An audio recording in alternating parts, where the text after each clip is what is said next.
여러분 안녕하세요. 리뷰남 창수입니다. 오늘 소개해드릴 제품은 욜로박스 익스트림이라는 제품입니다. 지금 제 앞에 있는 이 제품이고요. 제가 처음 욜로박스 프로를 소개하고 그 다음에 욜로박스 울트라를 소개했었는데 그 이후로 신제품이 나올까 싶었거든요. 그런데 이번에 익스트림이라는 모델명으로 신제품이 나왔어요. 간단히 뭐 하는 제품인지 요약해 드리자면 라이브 방송을 할 수 있게 해주는 장비입니다. 근데 보통 라이브 장비라고 한다면 이것저것 필요한 제품들이 많고 다소 복잡할 수도 있어요. 뭐 예를 들어서 화면 전환을 위한 스위처가 있어야 되고, 스위처를 연결해서 방송을 송출할 컴퓨터, 그리고 조작을 위한 키보드와 마우스, 또 화면을 보기 위한 모니터, 야외 라이브라면 본딩 장비 등등이 필요한데, 욜로박스는 이 모든 게 여기 하나에 다 들어가 있습니다. 스위처, 모니터, 컴퓨터, 본딩, 이 모든 것들이 합쳐진 제품이에요. 그래서 라이브 장비를 간소화할 수 있다는 장점과 라이브 세팅을 편하게 할 수 있다는 장점이 있는 제품입니다. 그럼 본격적으로 이번 욜로박스 익스트림은 어떤 특징들과 기능을 갖고 있는지 소개해 드릴게요. 일단 이번 익스트림은 이 화면 자체의 사이즈가 더 커졌는데요. 무려 11.2인치입니다. 제 아이폰 15 프로 맥스 비교해 보면 이 정도의 사이즈라고 보시면 돼요. 뭐 아이패드 에어 정도의 화면 사이즈라고 보시면 되고, 그래서 별도의 추가 모니터가 없더라도 많은 정보들을 이 한 화면에서 손쉽게 확인할 수 있어요. 그리고 단순히 화면만 커진 게 아니라 베젤도 더욱더 얇아졌습니다. 그래서 모르는 사람이 봤을 땐 태블릿 같이 보이기도 해요. 그리고 실제로 이 욜로박스의 UI가 태블릿과 거의 흡사하기도 합니다. 딱 이런 설정창 보시면 거의 태블릿이나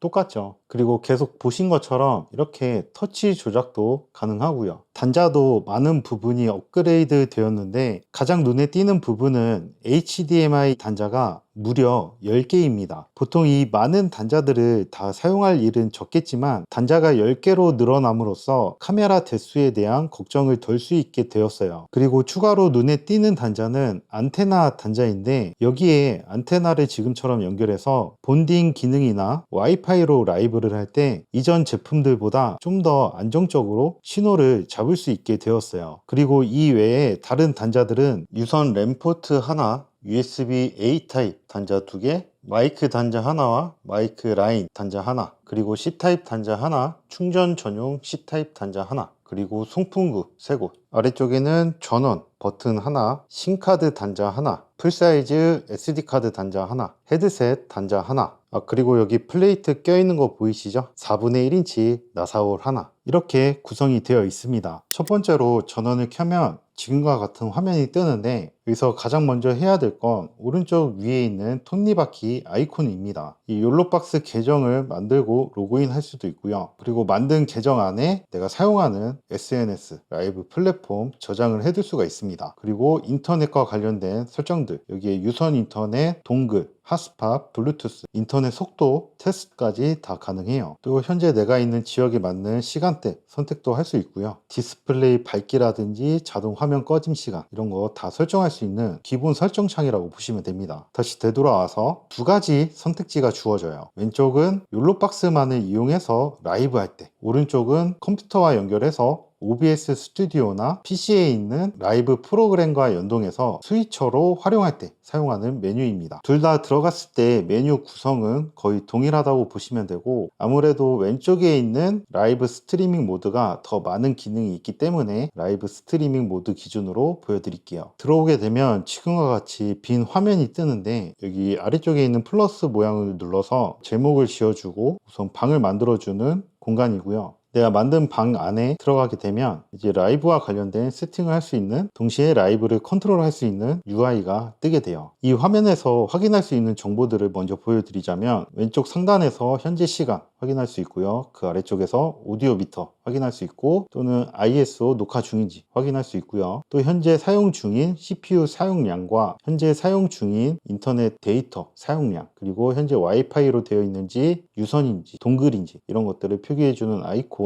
또 욜로박스의 잔여 배터리 확인할 수가 있습니다. 그리고 왼쪽에 보면 이렇게 큰 화면이 있는데, 이게 현재 송출이 되는 프로그램 화면이라고 보시면 되고, 이렇게 작게도 볼 수 있지만 여기 전체 화면 아이콘을 터치해서 큰 화면으로도 확인할 수가 있어요. 그리고 아래쪽에는 작은 화면들이 있는데, 이거는 현재 이 욜로박스에 연결된 카메라들 리스트를 보여주는 란이라고 보시면 되고, 이걸 터치했을 때 화면 전환이 가능해요. 그리고 이 리스트에는 카메라만 뜨는 게 아니라 여기 플러스 모양을 눌러서 비디오, 이미지, PDF 또는 화면 분할 등을 추가할 수가 있습니다. 뭐 예를 들어서 저는 지금 화면 분할 하나 추가해 볼게요. 자, 그러면 제가 설정한 화면 분할 리스트가 하나 더 추가가 되죠. 오른쪽에는 방송과 관련된 각종 설정을 만지고 컨트롤할 수 있는 곳이에요. 이 아래쪽에 보면 여러 가지 아이콘들이 있는데, 다 눌러보면 각각의 역할이 다 다릅니다. 뭐 예를 들어서 오디오 관련된 설정들을 이 오른편에서 만질 수가 있는 거죠. 또는 오버레이, 이런 것들 다 컨트롤할 수 있는 란이라고 보시면 됩니다. 자, 지금 욜로박스 익스트림이 갖고 있는 전체 메뉴들을 빠르게 보여드렸는데요. 앞에서 보셔서 아시겠지만 굉장히 많은 메뉴들이 있습니다. 그 말은 즉 기능이 굉장히 많다는 거예요. 그런데 이 많은 기능들을 다 사용하지는 않을 건데, 여러분들이 어떤 기능을 사용할 줄 모르니까 저는 하나씩 다 이제 디테일하게 소개해 드릴게요. 만약에 나는 이 기능만 쓰면 돼 하시면 아래에 있는 타임라인 보시고 그 기능으로 챕터 넘어가시면 됩니다. 지금 보시면 한글이 없죠.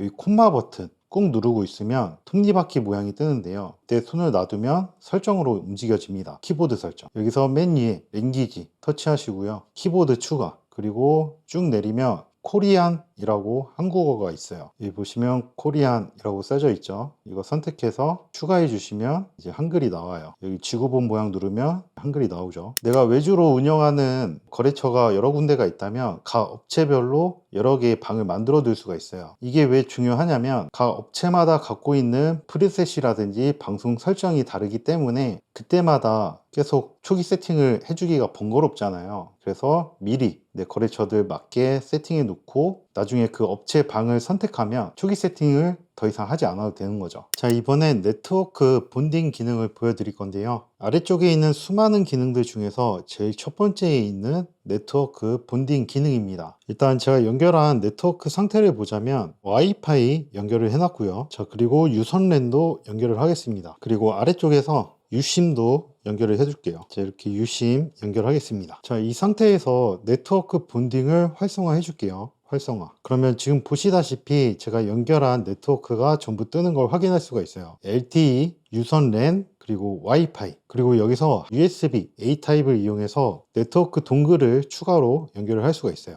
이 본딩 기능을 활용하면 네트워크를 하나씩 쓰는 게 아니라 이걸 전부 다 합쳐서 사용을 하게 됩니다. 내가 연결한 네트워크를 합쳐서 사용을 하게 되면 장점이 뭐냐면, 자, 지금 라이브가 시작이 됐고요. 라이브 송출을 할 때 네트워크 상태가 상당히 중요하잖아요. 뭐 예를 들어서 여기서 저희 유선 랜이 안 돼요. 저희 유선 랜을 빼보겠습니다. 자, 지금 유선 랜 제거를 했고요. 지금처럼 내가 연결한 네트워크 중에 하나가 불량이 돼도 LTE라든지 와이파이 데이터가 살아있으니까 라이브 방송이 끊기지 않고 그대로 유지가 돼요. 그러니까 방송 사고가 없는 거죠. 만약에 이 네트워크 본딩을 이용하지 않았다면 내가 유선 랜으로 방송을 하고 있을 때 이 유선 랜이 갑자기 고장이 난다면 그대로 방송 종료가 됐을 텐데, 지금은 본딩 기능을 활용해서 제가 좀 전에 연결한 LTE 데이터와 와이파이 데이터가 있으니까 이걸로 방송이 끊기지 않고 라이브가 유지가 되는 거예요. 그리고 만약에 랜선 수리를 다 마쳤다, 다시 연결을 하겠습니다. 자, 그러면 바로 이 유선 랜 인터넷의 신호도 합쳐지게 됩니다. 결론적으로 이 네트워크에 관한 안정성을 확 올려주는 게 이 네트워크 본딩의 기능이라고 보시면 돼요. 그런데 이 LTE 데이터, 와이파이 데이터, 유선 랜 데이터, 또 여기서 동글까지 있다면 동글 데이터까지 각각의 데이터를 하나로 모아줄 서버가 필요합니다. 그런데 이 서버를 대여하는 비용이 발생해요. 욜로캐스트 사이트에 들어가서 월 결제 또는 년 단위로 결제를 할 수가 있는데, 만약 필요하신 분들은 사이트 들어가셔서 더 자세히 확인해 보시고요. 만약 내가 상업으로 외주로 라이브 송출을 하는 사람이라면 이 네트워크 문제로 인한 방송 사고는 치명적이라고 할 수 있기 때문에 이 본딩 기능은 별도 요금을 지불하고서라도 꼭 사용을 해야 되는 거의 반필수적인 기능이라고 할 수 있어요. 그런데 원래 이 본딩 기능을 사용하려면 별도의 장비도 있어야 되는데 욜로박스는 그렇지 않다는 거. 이 욜로박스 자체 하나로 끝낼 수가 있다는 게 포인트입니다. 다음으로는 두 번째 아이콘에 있는 오버레이 기능이에요. 처음에는 아무것도 없는데 여기 있는 플러스 버튼을 눌러서 각종 오버레이를 추가할 수 있습니다. 뭐 앱 URL도 있고요.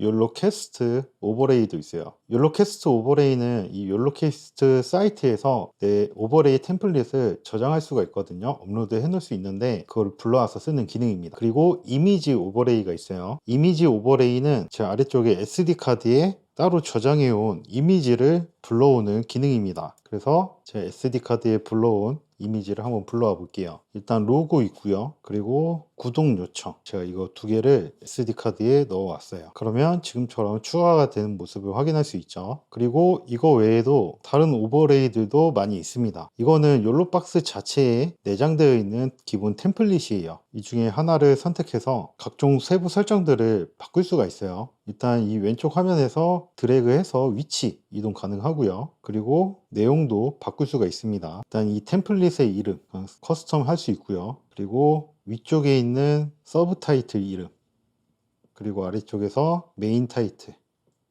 자, 그러면 이쪽에 글씨가 실시간으로 바뀌는 거 확인이 되시죠? 그리고 폰트도 바꿀 수가 있습니다. 전 노토 산스로 할게요. 아래쪽에는 오픈 산스. 그리고 폰트뿐만 아니라 사이즈도 지금처럼 변경이 가능해요. 전부 다 변경이 가능합니다. 그리고 컬러도 바꿀 수 있어요. 이렇게 글씨 컬러 바꿀 수 있고 백그라운드 컬러도 이런 식으로 바꿀 수 있습니다. 마찬가지로 아래쪽에서도 글씨 컬러와 백그라운드 컬러도 바꿀 수가 있어요. 이거 외에도 전체적인 사이즈, 그리고 서브 타이틀의 위치, 그리고 오토 하이드라는 게 있는데 요거를 활성화시키고 아래쪽에 시간을 적용을 하면은 일단 지금은 기본값 10초로 되어 있거든요. 이걸 터치했을 때 이렇게 라이브 화면에 송출이 되면서 10초 뒤에 이게 사라지게 됩니다. 아까 오토 하이드를 켜놨기 때문에. 마찬가지로 앞에서 불러왔던 제 개인적인 이미지도 이거를 꾹 눌러서 세부 설정을 바꿀 수가 있어요. 지울 수도 있고요. 일단 저는 설정을 오토 하이드 활성화를 시켜 주겠습니다. 그리고 10초는 너무 기니까 한 7초로 바꿀게요. 자, 그러면 구독 요청 눌렀을 때 7초 뒤에 사라지게 됩니다.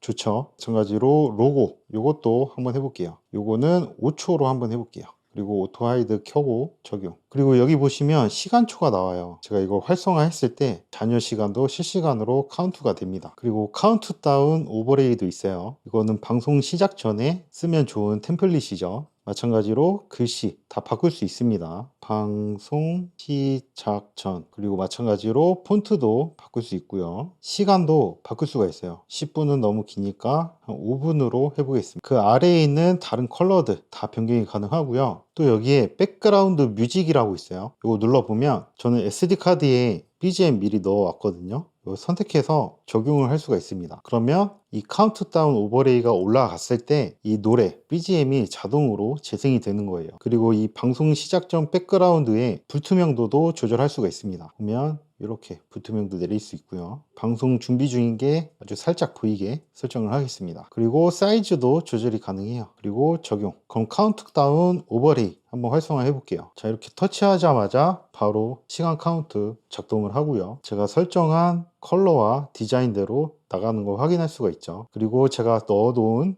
BGM 지금 나가고 있는 거 오디오 미터로 확인할 수가 있습니다. 이 오버레이들을 취소할 때는 다시 한번 터치하면 되고요. 그리고 활성화된 오버레이는 이렇게 빨간색 테두리가 나와요. 자, 이 카운트다운 말고도 타이틀도 있어요. 마찬가지로 이름, 폰트, 컬러 이런 거 다 바꿀 수 있고요. 일단 기본값으로 그냥 하겠습니다. 그리고 소셜미디어 이것도 넣을 수가 있습니다. 제 채널명 넣어볼게요. 리뷰남 창수. 폰트도 바꾸겠습니다. 사이즈도 더 키울게요. 위치도 바꿀게요. 그리고 오토 하이드 켜고 시간은 10초로 하겠습니다. 적용. 그럼 리스트에 지금처럼 추가가 됐죠. 터치하면 바로 송출이 됩니다. 그리고 잔여 시간 나와 있고요. 시간이 끝나면 싹 사라집니다. 다시 플러스를 눌러서 뭐 타임 오버레이 이런 것도 있고요. 현재 시간 나타내 주는 거. 요거는 뭐 가운데 위에다 해볼까요? 그리고 사이즈도 키우겠습니다. 확인. 그러면 터치했을 때 바로 시간 나오죠. 그리고 또 플러스를 눌러서 비디오 오버레이도 넣을 수가 있는데 이 비디오 오버레이는 조건이 있어요. 이 왼쪽 리스트에 있는 비디오를 이 오버레이로 불러오는 거니까 만약에 내가 따로 불러올 오버레이가 있다면 여기서 먼저 추가를 해줘야 됩니다. 마찬가지로 비디오 SD카드에 넣어왔기 때문에 SD카드 모양의 비디오를 터치해 줄게요. 그러면 저는 움직이는 종이 요거 넣어왔거든요. 넣고 확인. 그럼 우선 왼쪽에 추가가 됐죠. 그래서 오른쪽에서 다시 비디오 오버레이 이 중에서 제가 아까 추가한 거 선택, 적용, 사이즈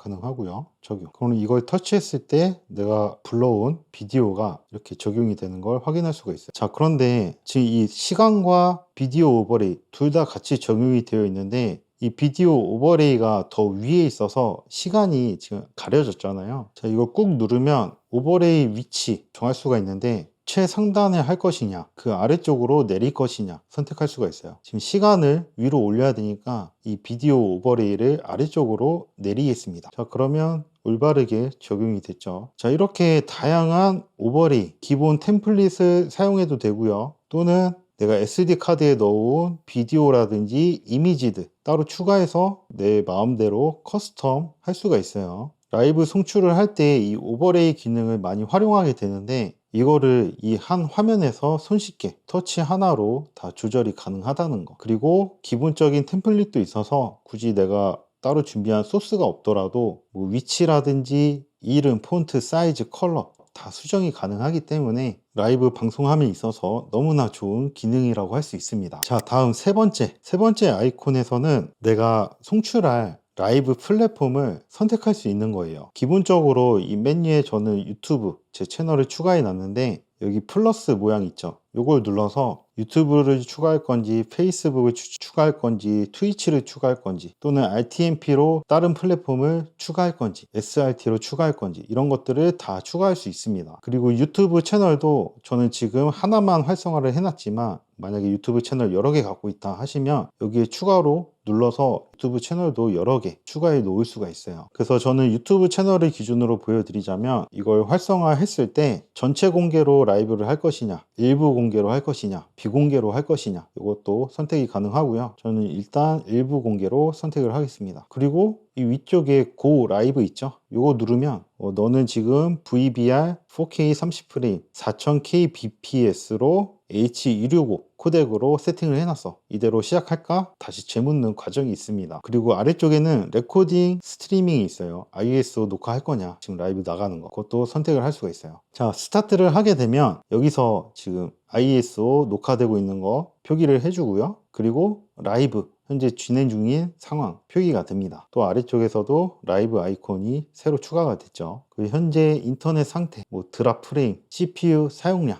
이런 거 다 나옵니다. 뭐 어쨌든 이 세 번째 아이콘에서는 내가 동시 송출할 또는 하나만 송출할 라이브 플랫폼을 설정하는 곳이라고 보면 돼요. 자, 이제 라이브 종료, 일시 정지도 있습니다. 그리고 ISO 녹화를 하고 있었기 때문에 이것도 종료할 거야? 물어보고 있거든요. 그래, 종료해. 자, 이러면 라이브 끝. 만약에 똑같은 방송을 또 해야 된다 했을 땐 이거 다시 누르면 안 들어가져요. 점 3개 아이콘을 눌러서 복사하기 있거든요. 복사를 하세요. 그리고 만들기 다시 들어가 보면 앞에서 넣었던 오버레이드 그대로 다 복사가 됩니다. 자, 이번엔 네 번째 아이콘. 요거는 게스트를 초대하는 기능이거든요. 근데 제 주변에 라이브를 하는 게스트가 없어서 이 기능을 시연을 못 해드려요. 그래도 메커니즘을 간단히 보여드리자면 여기 게스트 옆에 화살표가 있잖아요. 이걸 눌렀을 때 내가 초대할 게스트들의 이메일 주소를 적게 되어 있습니다. 그래서 초대할 게스트의 이메일을 적고 보내기를 누르면 상대방 이메일로 게스트 초대 코드 같은 거, 링크 이런 게 발송이 돼요. 그럼 그 게스트가 그걸 눌러서 내 라이브에 초대가 되는 방식이죠. 자, 다음 다섯 번째. 오디오 관련된 기능입니다. 일단은 제가 지금 카메라를 두 대만 연결을 해놨기 때문에 HDMI 7번 그리고 8번에 연결한 오디오만 지금 활성화가 되어 있는 상태예요. 근데 앞에서 제가 단자 보여드렸죠. 오디오 라인 입력 단자가 있습니다. 여기에 여러분들이 별도로 5인패나 뭐 유선 마이크 연결을 하신다면 추가가 될 거예요. 자, 그래서 여기서 활용할 수 있는 기능으로는 PGM, 프로그램 전체 사운드입니다. 지금 제가 7번과 8번 카메라에 있는 마이크를 온 버튼을 안 눌렀기 때문에 현재 라이브 송출 중에는 아무 소리가 지금 나가고 있지 않아요. 그런데 여기서 제가 만약에 8번 카메라 ON을 누르게 되면 이 8번 카메라에서 나가고 있는 사운드가 실제 라이브에서도 송출이 되는 거죠. 그리고 7번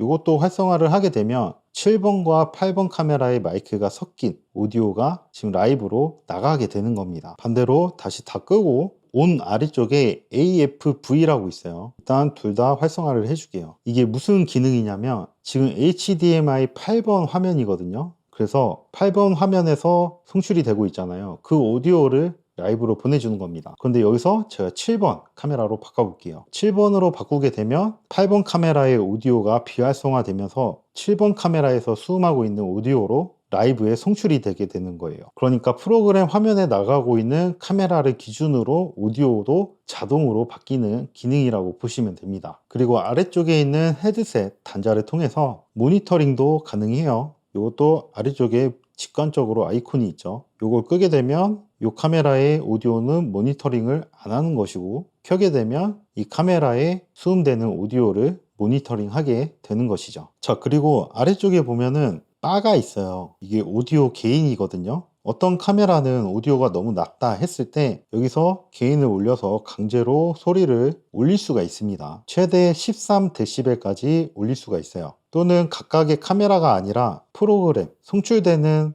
오디오를 전반적으로 올릴 수도 있습니다. 이것도 마찬가지로 13dB까지 올릴 수가 있어요. 자, 그리고 이 위쪽에 톱니바퀴 모양의 스피커 아이콘이 있죠. 이걸 눌러보면 라인 인과 마이크 인 각각의 노이즈 리덕션을 켜고 끄고 할 수 있어요. 그리고 게인 조절도 가능하고요. 여기서 포인트는 노이즈 리덕션 기능이 있다는 겁니다. 이게 없으면 라이브는 실시간 오디오 보정이 힘들기 때문에 노이즈가 많이 들어갈 수도 있는데, 이게 있음으로써 노이즈에 대한 걱정을 덜게 되는 거죠. 자, 그리고 또 중요한 거, 딜레이 설정이 가능합니다. 여기 보시면 딜레이 아이콘 있죠. 이걸 터치했을 때 오디오 입력 시간을 지연시킬 수 있어요. 최대 420mHz까지 설정이 가능합니다. 자, 다음 아이콘으로는 음표 모양의 아이콘이 있는데요. 써있듯이 백그라운드 뮤직을 만질 수 있는 기능입니다. 기본적으로 아무것도 없죠. 그런데 제가 SD카드에 BGM을 넣어 놨어요. 그래서 여기 플러스 모양을 눌러서 SD카드에 넣어온 BGM을 선택하고 추가할 수가 있습니다. 그리고 이쪽에 보시면 볼륨이 있어요. 이걸 터치해서 백그라운드 BGM의 볼륨을 조절할 수가 있습니다. 기본은 70인데 이거를 더 키우거나 더 작게 잔잔하게 바꿀 수도 있는 거죠. 자, 그리고 이 해당 BGM을 터치하게 되면 지금처럼 바로 재생이 됩니다. 내가 만약 여러 개의 BGM을 가지고 왔다면 그 모든 BGM들이 여기 나열이 되게 되는 거예요. 그리고 뮤직 플레이어처럼 조작을 할 수가 있어요. 뭐 이전 곡, 다음 곡, 일시정지 또는 전체 반복 재생,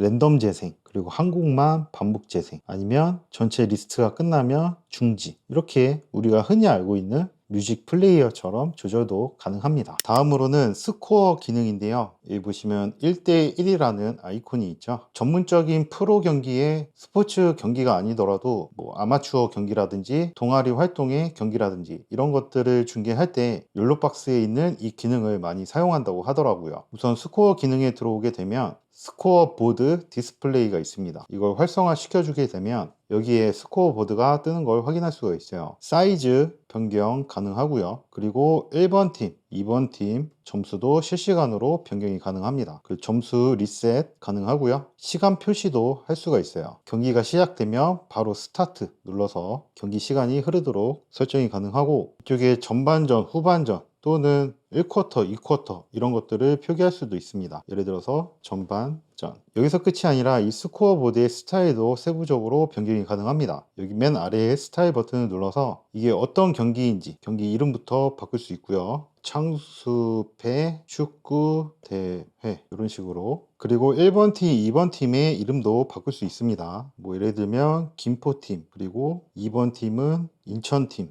이런 식으로요. 당연하게도 뭐 텍스트 컬러나 백그라운드의 컬러 이런 것들 다 수정이 가능하고요. 팀 컬러도 지금과 같이 수정이 가능합니다. 이런 식으로요. 또는 로고 추가할 수가 있어요. 각 팀마다 팀 로고가 있을 텐데 SD카드에 넣어 오셔서 지금처럼 불러올 수도 있습니다. 근데 제가 이미지를 작은 걸 준비해서 거의 안 보이긴 하는데 이 사이즈에 맞게 준비해 오신다면 딱 예쁘게 넣을 수가 있겠죠. 이렇게 팀 로고를 적당한 사이즈로 적용을 했다면 각 팀 양쪽에 로고가 위치하게 됩니다. 자, 그리고 이 스코어보드 위치 이동 당연히 가능하고요. 또 만약에 이 스코어보드 자체가 마음에 안 든다 했을 때 전체 스타일을 또 바꿀 수가 있어요. 이 위쪽에 보면 톱니바퀴 아이콘이 있죠. 이걸 터치하게 되면 다양한 템플릿이 있습니다. 뭐 야구 경기, 축구 경기 등등 여러 스타일의 템플릿이 있으니까 마음에 드는 걸로 바꿀 수도 있어요. 다음 기능으로는 리플레이 기능이에요. 이것도 스포츠 중계하실 때 많이 사용하실 텐데 우선 여러분들이 중계 중에 하이라이트 상황이 생겼을 때 리플레이를 하기 위해서 녹화를 먼저 해주셔야 되겠죠. 그리고 하이라이트 상황을 녹화를 다 했어요. 그러면 다시 녹화 종료.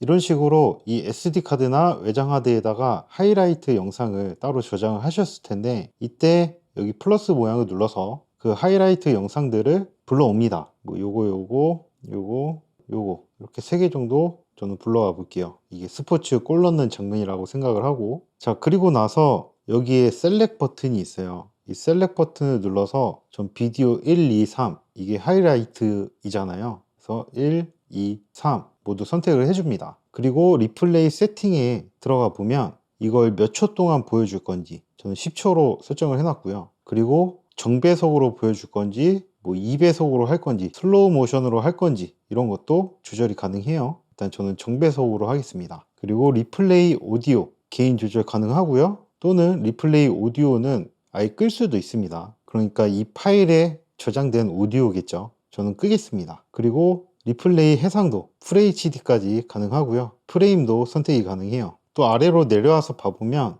이 리플레이의 인트로와 아우트로도 넣을 수가 있어요. 저는 미리 만들어 왔거든요. 영상 소스를. 그래서 인트로 추가하겠습니다. 여기 리플레이 시작 인트로 영상 따로 만들어 왔고요. 그리고 아우트로 이것도 마찬가지로 만들어 왔습니다. 그리고 적용. 그럼 인트로와 아우트로도 지금 들어가 있어요. 이 뒤로 나와서 이 리플레이 버튼을 활성화해 줍니다. 그리고 이쪽에 보면 리플레이 버튼이 있어요. 이거 눌렀을 때 지금 바로 리플레이 재생을 할 거냐 아니면 나중에 재생을 할 거냐 선택할 수가 있어요. 저는 나중으로 하겠습니다. 자, 이제 리플레이 세팅이 끝난 거거든요. 지금 막 경기를 하다가 잠시 쉬는 시간이에요. 이때 리플레이 재생을 하면 되겠죠. 그러면 인트로 들어가고 그 다음 하이라이트 장면 첫 번째 거 들어가고 또 10초가 지나면 두 번째 하이라이트 송출이 되고 또 10초가 지나면 세 번째 하이라이트가 송출이 됩니다. 그리고 마지막에 아우트로 딱 여기까지 리플레이가 전부 다 종료가 되면 현재 라이브가 다시 돌아오는 거고요. 이 리플레이 기능은 다소 과정이 좀 들어가기 때문에 처음 하시면 좀 헷갈리실 수 있어요. 그런데 제 영상 보시고 그 순서대로 한 번만 해보시면 됩니다. 다음으로는 오토 스위치입니다. 그러니까 제가 두 개의 카메라를 연결해 놨잖아요. 이 두 카메라 간에 또는 내가 연결한 여러 카메라들 간에 화면 전환을 자동으로 해주는 거예요. 제가 굳이 이렇게 터치하지 않아도. 자, 이 기능을 활성화하려면 옆쪽에 있는 빨간색 화살표 버튼을 눌러서 비디오 시퀀스부터 선택을 해줘야 됩니다. 자동으로 화면 전환할 카메라를 선택해 주는 거예요. 저는 8번과 7번 카메라 선택을 해주고요. 그러면 8번과 7번 카메라 간에 이 화면을 몇 초간 유지할 건지 노출 시간도 설정할 수 있습니다. 기본적으로 10초로 되어 있고요. 최대 59분 59초까지 설정할 수 있습니다. 또 최소 1초까지 설정할 수가 있어요. 일단 저는 한 5초 정도로 보여드릴게요. 밑에 7번 카메라도 5초만 노출하고 바뀌도록 설정하겠습니다. 그 아래쪽에는 루프 활성화가 되어 있는데요. 이 화면 전환이 내가 설정한 시간으로 무한으로 반복되게 할 것인지 설정하는 란이라고 보시면 돼요. 그 아래쪽에는 오더라고 있는데요. 이 화면 전환 순서를 7, 8, 9, 10 뭐 이런 식으로 순서대로 내가 설정한 순서대로 전환이 되게 할 건지 또는 랜덤 뭐 8번 카메라 갔다가 1번 카메라 갔다가 뭐 이런 식으로 랜덤으로 전환이 되게 할 건지 설정해 주는 란입니다. 그 아래쪽에는 메인 비디오 시퀀스가 있는데요. 예를 들어서 이거를 메인 비디오 기준을 잡는 거예요. 8번 카메라가 메인이다. 이렇게 했을 경우에 8번 갔다가 7번 갔다가 또 다시 8번 갔다가 6번 갔다가 다시 8번 갔다가 5번 갔다가 이런 식으로 메인인 시퀀스를 한번 거쳐서 이동을 하게 되는 시스템으로 변화하는 거예요. 어쨌든 기능을 한번 시연을 해볼게요. 이렇게 설정을 했죠. 이제 활성화. 자, 5초 뒤에 화면 전환이 자동으로 됩니다. 바뀌었죠. 다시 5초 뒤에 또 화면 전환이 자동으로 됩니다. 이런 식으로 내가 굳이 터치하지 않아도 자동으로 이렇게 화면 전환이 되는 거죠. 그리고 활성화된 카메라에 오디오도 따라오게 하려면 이 아래쪽에 있는 거 활성화 시켜주면 되는데, 이것도 마찬가지로 빨간색 화살표를 눌러서 초이스 오디오 시퀀스를 선택해 줘야 돼요. 7번과 8번. 만약 이 기능을 잘 모르겠다면 여기 느낌표 아이콘이 있죠. 이걸 눌러보면 자세하게 설명이 되어 있는 팝업 창이 뜹니다. 하지만 영어로 되어 있기 때문에 이렇게 사진을 찍어서 챗 GPT에다가 번역을 시키면 돼요. 그러면 이렇게 아주 자세하게 설명이 되죠. 다음으로는 채팅이에요. 보시면 채팅 아이콘이 있죠. 제가 일단 유튜브 라이브 시작을 해보겠습니다. 자, 라이브를 하고 나면 시청자들이 채팅을 치겠죠. 안녕하세요. 그럼 시청자가 친 채팅이 이 욜로박스 안에서 이렇게 노출이 됩니다. 그래서 이걸 선택을 하게 되면 이 채팅을 라이브 송출 화면에 띄울 수가 있어요. 그리고 다시 터치를 하면 사라지고요. 그래서 시청자가 여러 명이 있다면 채팅이 지금보다 훨씬 더 많이 올라오겠죠. 그때 눈에 띄는 채팅을 선택을 해서 라이브 화면에 송출시키는 겁니다. 자, 그런데 이렇게 노출을 시켰는데 위치가 마음에 안 든다. 그러면 여기 위에 있는 채팅의 톱니바퀴 아이콘, 이걸 터치하셔서 세부적으로 디자인도 바꿀 수 있고요. 근데 저는 기본 디자인이 제일 예쁜 것 같아요. 터치하고 사이즈 조절 가능하고요. 위치 조절이 가능합니다. 그리고 세부적으로 폰트, 컬러, 노출 시간도 다 설정이 가능해요. 일단 저는 스케일만 바꿔서 위치만 이동시킬게요. 그리고 적용. 자, 이렇게 되면 다시 채팅을 눌렀을 때 제가 수정한 사이즈와 위치로 채팅이 노출이 되게 되는 거죠. 이 기능 라이브 할 때 진짜 좋습니다. 시청자들의 참여를 확실히 끌어올 수가 있어요. 자, 다음으로는 ISO 레코딩입니다. 일단 저는 카메라를 2대만 연결해 놨기 때문에 송출이 되는 프로그램 화면과 그리고 8번과 7번 카메라만 활성화가 되어 있는 상태예요. 여기서 여러 대의 카메라를 더 추가한다면 더 많은 리스트가 뜰 거고요. 내가 녹화하고 싶은 채널들을 선택할 수가 있습니다. 예전에는 송출되는 프로그램 화면만 녹화 가능했었는데 이제는 아니에요. 송출이 나가고 있는 메인 화면뿐만 아니라 각각의 리스트들로 깔려있는 다른 카메라들도 녹화가 가능합니다. 그리고 위쪽에 보시면 HD 화질부터 4K 화질까지 녹화 화질을 선택을 할 수가 있어요. 저는 4K로 하겠습니다. 그리고 전부 다 4K로 녹화를 할게요. 그리고 프레임, 녹화 프레임 설정할 수 있고요. 24프레임 하겠습니다. 그리고 녹화되는 비트레이트도 설정할 수 있어요. 포맷도 당연히 선택이 가능하고요. 그리고 아래쪽에 녹화 리미트라고 있는데 10분 단위로 파일을 끊을 건지 아니면 파일을 끊지 않고 통으로 하나로 할 건지 이것도 설정이 가능합니다. 그리고 저장 공간 세팅도 있어요. 눌러보면 SD카드만 활성화되어 있는데 위쪽에 있는 USB 단자를 이용해서 외장 SSD나 외장 하드 연결하시면 이 아래쪽에도 활성화가 됩니다. 일단 저는 SD 카드에다가 이 ISO 녹화를 진행해 볼게요. 그리고 실제 저를 찍고 있는 카메라에서도 녹화를 해서 이 화질 차이가 얼마나 있는지 같이 비교도 해 보겠습니다. 자, 4K에 지금 7번만 일단 녹화를 해 볼게요. 7번이 지금 이 화면, 이 카메라거든요. 녹화 시작. 자, 녹화 시작됐고 동시에 이 카메라 자체에서도 녹화를 시작을 했습니다. 일단 싱크 맞춰야 되겠죠. 자, 지금 한쪽에는 이 FX6에서 자체 녹화하고 있는 화면이고요. 한쪽은 이 욜로박스 익스트림에서 ISO 녹화하고 있는 화면입니다. 화질의 차이가 많이 느껴지시나요? 화질 차이는 어느 정도는 있겠다마는 기본 ISO 녹화만으로도 충분히 사용할 수 있을 만큼 굉장히 선명하고 그렇게 큰 차이가 없습니다. 원본과. 자, 다음으로는 화면 전환 효과입니다. 제일 마지막에 있는 아이콘이고요. 기본 값은 컷으로 되어 있어요. 그래서 여러 카메라 간의 화면을 전환할 때 컷 전환이 이루어집니다. 그런데 예를 들어서 페이드로 바꿔볼게요. 그러면 화면 전환을 할 때 지금처럼 페이드 효과가 들어가게 돼요. 다시 페이드 효과. 마찬가지로 다른 효과들을 적용하면 그 효과에 맞는 화면 전환이 이루어집니다. 지금처럼요. 이 화면 전환 효과가 굉장히 여러 가지가 있어서 이것도 여러분들 방송 스타일에 맞게 적용하시면 될 것 같아요. 만약에 이 효과들이 너무 빠르다 싶었을 때 이 시간초도 정할 수가 있어요. 예를 들어서 페이드는 2.5초로 지금 늘려놨는데 한번 해볼게요.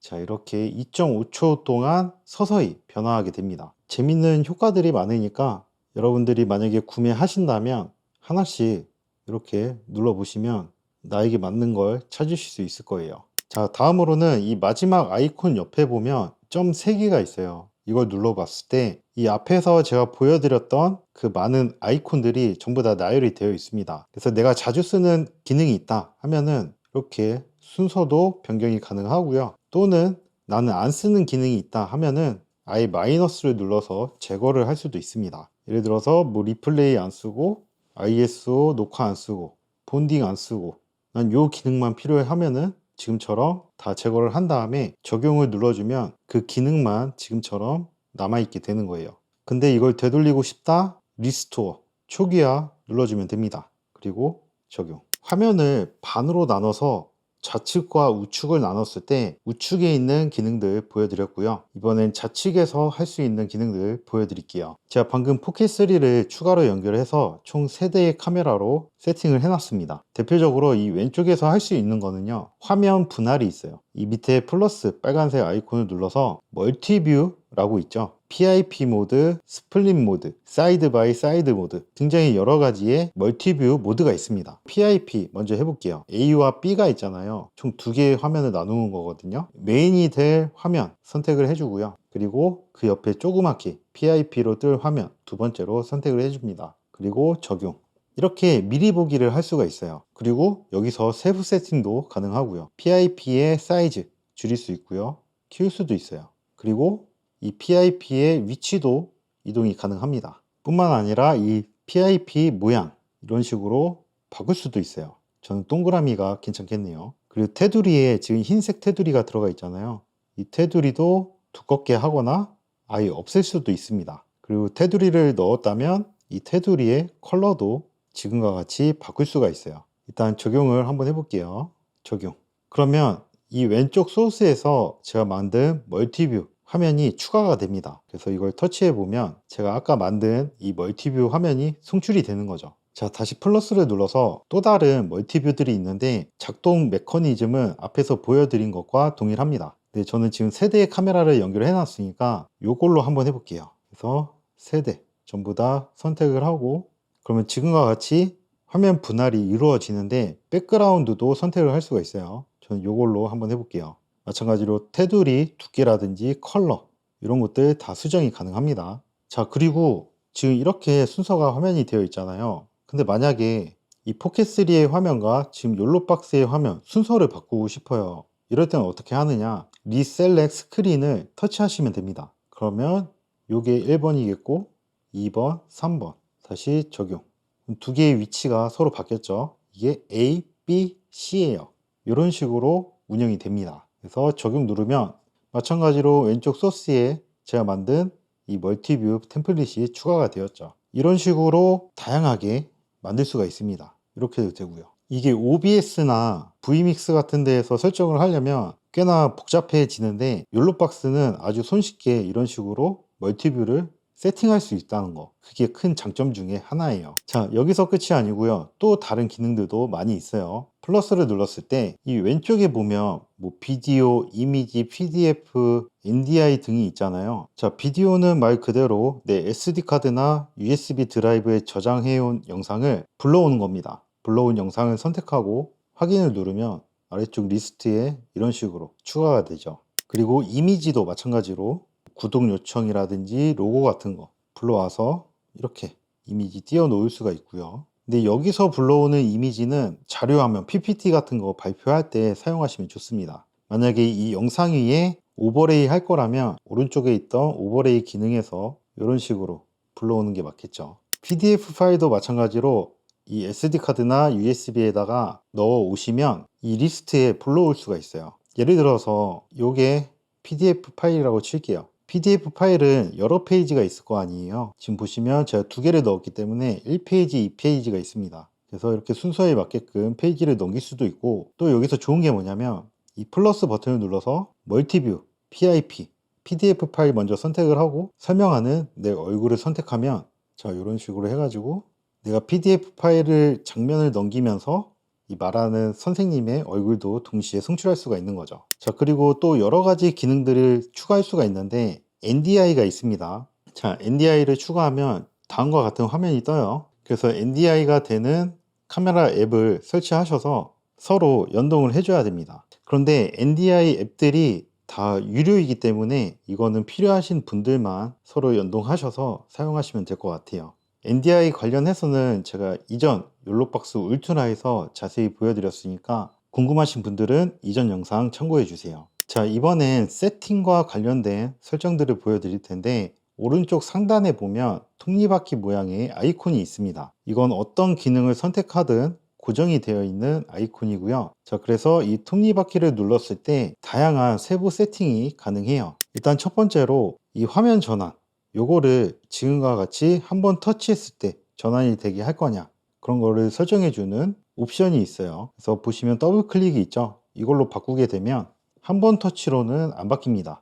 따닥 더블 클릭을 해야 이렇게 화면 전환이 이루어지고요. 자, 그리고 이쪽에 있는 HDMI 아웃 세팅 있죠. 이게 또 중요한데 지금 제 디렉터 모니터를 보시면 이 욜로박스의 화면이 그대로 나오고 있습니다. 그런데 여기에서 세팅에 들어가 보면 이 나오는 화면을 바꿀 수가 있어요. 프로그램 아웃으로 누르면 지금처럼 송출되고 있는 화면만 띄울 수도 있고요. 멀티뷰 아웃으로 누르게 되면 송출되는 화면뿐만 아니라 그 밑에 대기하고 있는 화면들까지 이 디렉터 모니터로 내보낼 수가 있습니다. 그리고 이 멀티뷰가 옆에 보면 톱니바퀴 아이콘이 있잖아요. 이걸 눌렀을 때 이 멀티뷰 디자인, 레이아웃도 바꿀 수가 있어요. 지금 저는 세 번째 거로 해놨는데 뭐 예를 들면 네 번째 걸 선택하면 이런 레이아웃으로 디렉터 모니터에 나오게 됩니다. 적용해 볼게요. 자, 그러면 제가 좀 전에 선택한 레이아웃으로 바뀐 걸 확인할 수가 있죠. 또 여기서 끝이 아니라 이 레이아웃에서도 세부적인 세팅이 가능한데 프로그램의 위치, 그러니까 송출되는 화면의 위치를 오른쪽으로 바꿀 수가 있어요. 이쪽으로 바꿀 수가 있죠. 그리고 이쪽에는 다시 8번 이렇게 하면 되겠죠.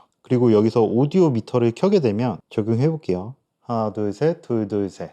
지금 여기 디렉터 모니터에서 오디오 바가 생깁니다. 그래서 오디오 모니터링도 이 디렉터 모니터를 통해서 확인할 수 있고요. 다음으로는 커스텀 아웃이라는 게 있는데 이걸 선택하게 되면 지금 라이브 송출이 되는 화면뿐만 아니라 별도로 밑에 대기하고 있는 소스를 선택해서 디렉터 모니터로 내보낼 수가 있어요. 예를 들면 저는 HDMI 7번 카메라 이걸 선택을 하겠습니다. 이럴 경우에 송출되는 화면이 아니라 내가 선택한 소스로 디렉터 모니터가 나오게 되는 겁니다. 그리고 마지막으로 미러 아웃도 있어요. 이게 기본값인데 이 욜로박스 화면 자체를 똑같이 내보내 주는 거라고 보시면 돼요. 근데 여기 메뉴에 보시면 똑같은 게 위아래 두 개 있잖아요. 왜냐면 HDMI 아웃풋가 1번, 2번이 있기 때문이에요. 그래서 1번과 2번 아웃을 또 별도로 다르게 세팅할 수 있다는 장점도 있습니다.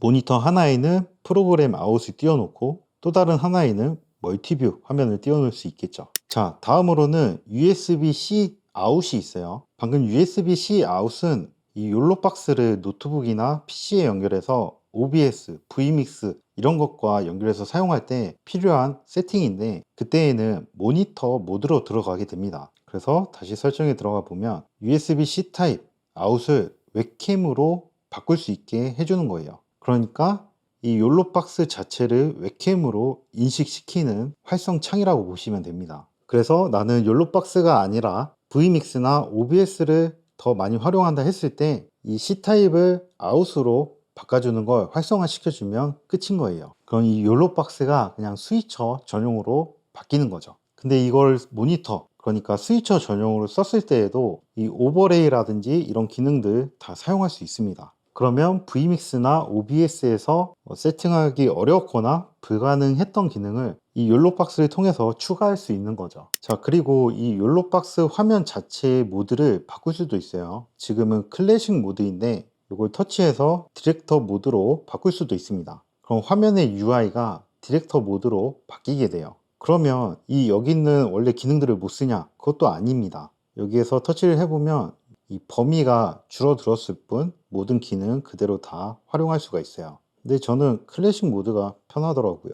그리고 욜로박스 자체로 라이브를 송출을 할 때 그와 관련된 세팅도 만질 수가 있습니다. 이쪽에 들어가 보면 해상도 설정할 수 있고요. 4K 라이브 가능합니다. 그리고 CBR 또는 VBR로 설정 가능하고 비트레이트 설정 가능하고요. 프레임 설정까지 가능해요. 그리고 포맷도 설정할 수 있습니다. 그래서 여러분들이 송출하려고 하는 플랫폼에 맞는 최적의 세팅으로 맞출 수가 있다는 거죠. 그리고 쭉 아래쪽으로 내려보면 뭐 SD카드나 외장하드에 들어있는 파일을 포맷할 수도 있어요. SD카드에 들어가 보면 제가 지금까지 녹화했던 영상들 쭉 나열이 되고요. 이걸 전체 선택해서 지울 수가 있습니다. 만약 외장하드로 했다면 이쪽에 또 뜨겠죠. 자, 오늘 이렇게 욜로박스 익스트림 이 제품이 갖고 있는 거의 대부분의 기능들을 소개해 드렸습니다. 제가 욜로박스 프로부터 울트라 그리고 지금 익스트림까지 총 3개의 제품을 사용을 해봤는데 이 욜로박스가 좋은 이유는 태블릿 또는 스마트폰처럼 손쉽게 조작이 가능하다는 거, 그리고 제가 오늘 영상을 통해서 대부분의 기능을 보여드렸지만 굳이 공부하실 필요 없어요. UI가 직관적이고 쉽게 되어 있기 때문에 구매하셨다면 다 한 번씩 눌러보면 누구나 다 쉽게 터득할 수가 있습니다. 그래서 쉬운 사용법, 이것도 이 제품의 장점이라고 할 수 있어요. 또 휴대성, 말해 뭐예요. 그냥 요거 백팩에 넣어서 다니면 됩니다. 노트북, PC 필요 없어요. 모니터 필요 없습니다. 이 욜로박스와 카메라, 그리고 HDMI, 그리고 네트워크만 있다면 어디서든 라이브 송출이 가능해요. 이 욜로박스 제품이 이제는 우리 한국에서도 사용자가 많아진 걸로 알고 있어요. 그만큼 점점 입소문을 타면서 한창 인기를 끌어올리고 있는 그런 제품이라고 보시면 됩니다. 자, 여기서 이미 욜로박스를 사용하고 계신 분들은 한 가지 의문점이 있으실 텐데 새로 라이브 기능은 어디 갔느냐, 없어진 건가 하실 수 있어요. 곧 업데이트가 될 예정입니다. 이 욜로박스 브랜드가 좋은 게 이 제품 자체가 태블릿 그런 형태이다 보니까 펌웨어 업데이트로 기능을 추가하기가 매우 유용해요. 단순히 UI가 바뀌는 그런 구조로 끝나는 게 아니라 진짜 완전 새로운 기능들이 종종 추가가 되곤 합니다. 그래서 사후 지원, 업데이트 이런 것도 상당히 잘 되어 있다는 게 이 욜로박스 제품의 장점 중에 하나라고 할 수 있죠. 지금 내가 욜로박스 프로를 쓰고 있거나 또는 울트라를 사용하고 있는데 더 나은 스펙과 더 큰 화면 그리고 더 많은 입력 단자를 이용하고 싶다 하시는 분들은 이번에 새로 나온 익스트림 추천드릴게요. 그리고 이번에 욜로박스로 입문을 한다 하시는 분들은 뭐 상황에 따라 다르겠지만 내가 그렇게 많은 카메라를 연결하지 않는다면 프로나 울트라로도 충분합니다. 어쨌든 이번에 욜로박스 익스트림 새로 나온 제품에 대한 전반적인 리뷰는 여기까지고요. 이 욜로박스 익스트림의 리뷰는 앞으로도 더 올라갈 거예요. 새롭게 업데이트 되는 기능이라든지 또는 세부적으로 들어가서 야외에서 라이브는 어떻게 진행을 하는지 중요한 것들 구분 지어 가지고 따로 또 영상을 추가하겠습니다. 그럼 오늘 영상은 여기까지고요. 도움이 되셨다면 구독과 좋아요 부탁드릴게요. 다음 영상에서 봬요. 감사합니다.